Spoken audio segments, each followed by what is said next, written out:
What's up, Spartans, and welcome to another great episode of Beyond NSU. I'm your host, Chloe Ryan, and joining us today is Mr. Samuel Bonner.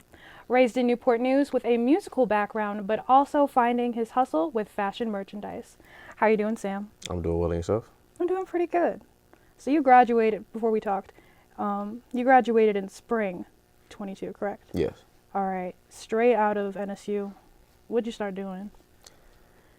Straight out of NSU, I did not have a job. Uh-huh. I was kind of struggling. I was actually waiting on an opportunity, but kind of fell through. So my mom's actually a teacher, so she pulled some strings, and I'm actually currently working in Suffolk Public Schools. Okay. So yeah, but of course doing this on While the side, doing trying to your build up. business.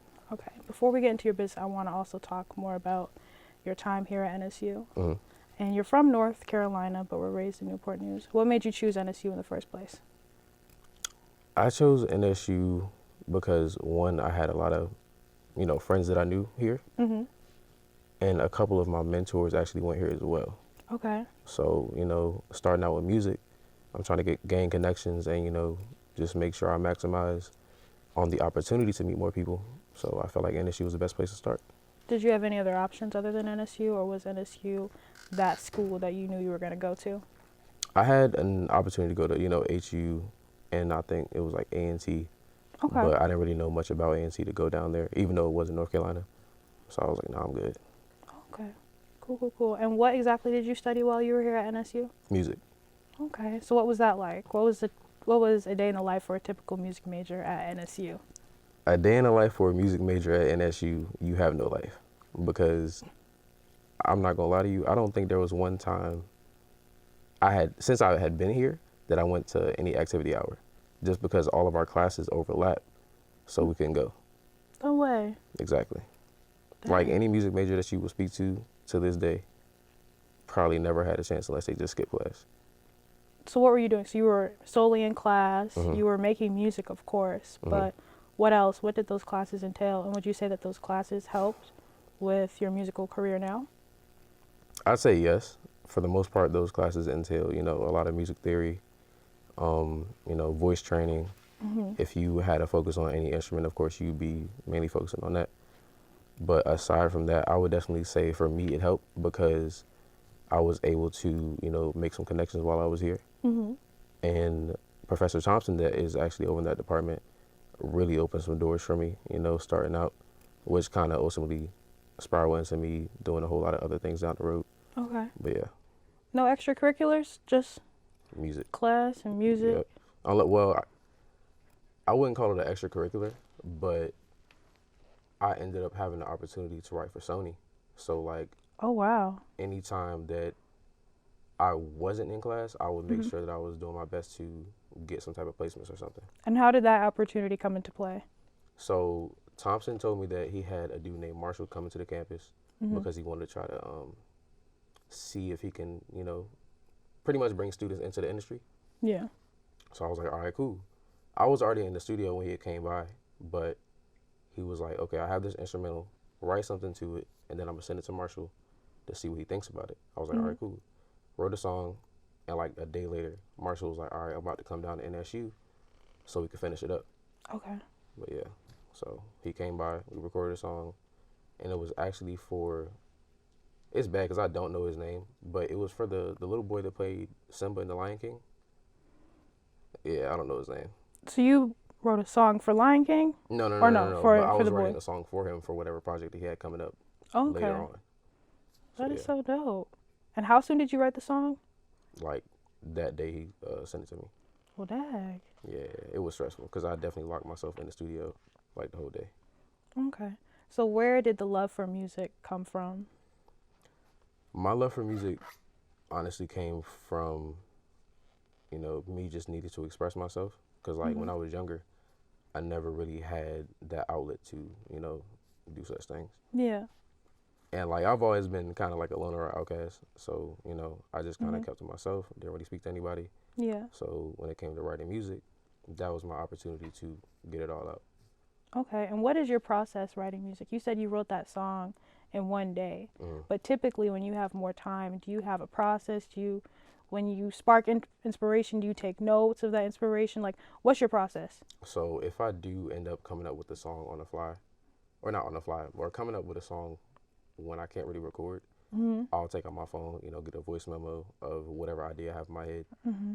But if it's just like me at home, writing or recording in general, I'll, sit down, probably lock myself in a room for a couple hours, make an instrumental, and then focus on writing for like the next couple hours.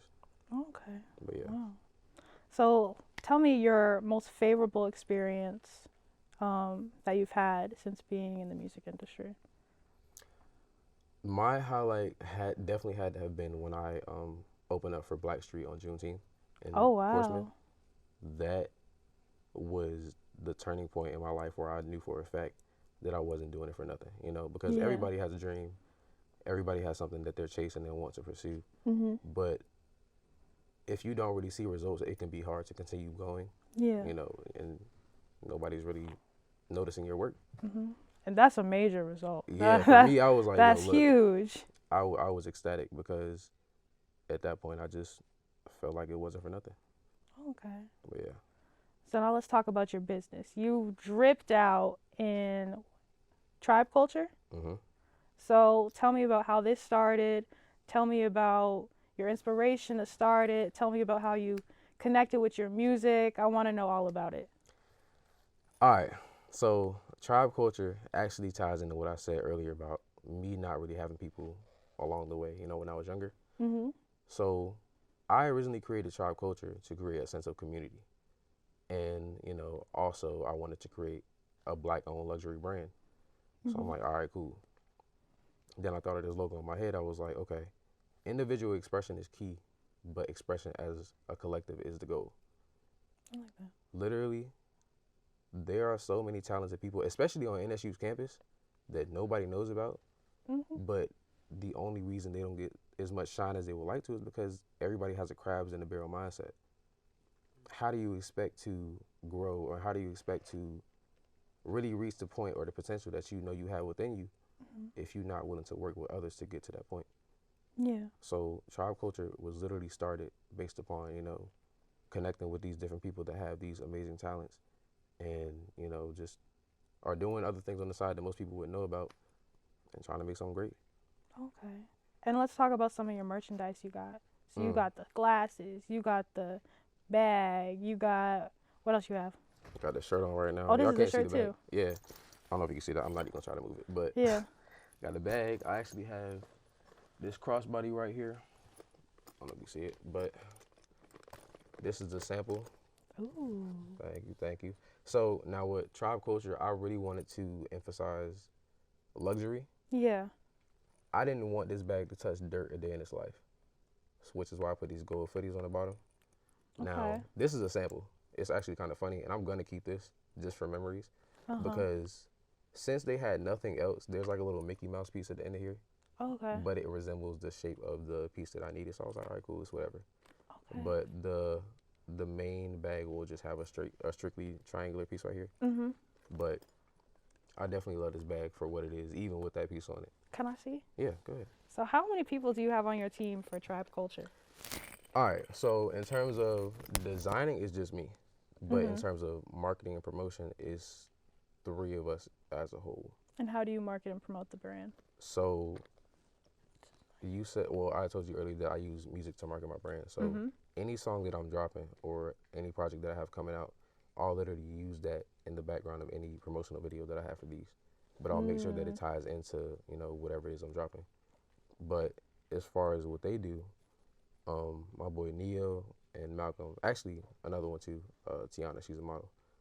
But my boy Neo, he is a content creator, so he just Okay. does videos 24/7. Okay. So what we're gonna do is a value exchange. He's gonna make the videos. Malcolm is gonna collab with me on future products, Mm-hmm. and I just do music and all around stuff. So I just try Okay. to help where I can with them. Okay. So where can we find tribe culture? You can either go through my main page on Instagram, which is GMRV official, or you can go to the Tribe Culture webpage or Instagram page, which is just Tribe Culture. But culture is spelled with a V, CVLTURE. Okay. But yeah. And where could we stream your music?